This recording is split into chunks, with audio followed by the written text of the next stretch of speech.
Ang PHO Camarines Norte nagbabala sa publiko hinggil sa mga sakit na pwedeng makuha ngayong tag-init. Brigada Ronald Molina, ibrigada mo! Brigada Live Report.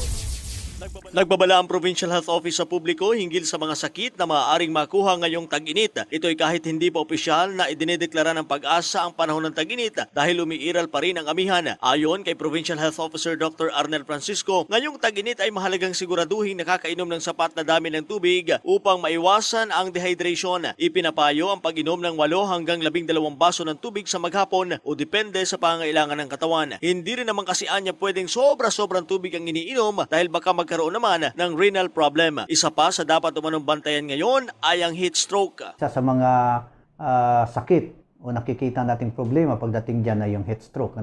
So, kailangan magkaroon ng sapat na fluid ang katawan through water o any other fluids na mainom po natin.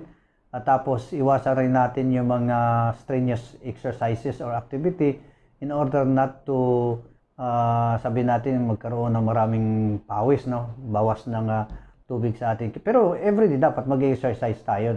Maliban dito, laganap din anya ngayong panahon ng skin diseases na maaring makuha sa paliligo sa maruming dagat, ilog at swimming pool. Nandyan din ang ubo at sipon na hindi lang sa taglamig kundi laganap din sa panahon ng tag-init. In the heart of changing lives, ito si Brigada Ronald Molina na 102.9 Brigada News FM Daet, the Music and News Authority.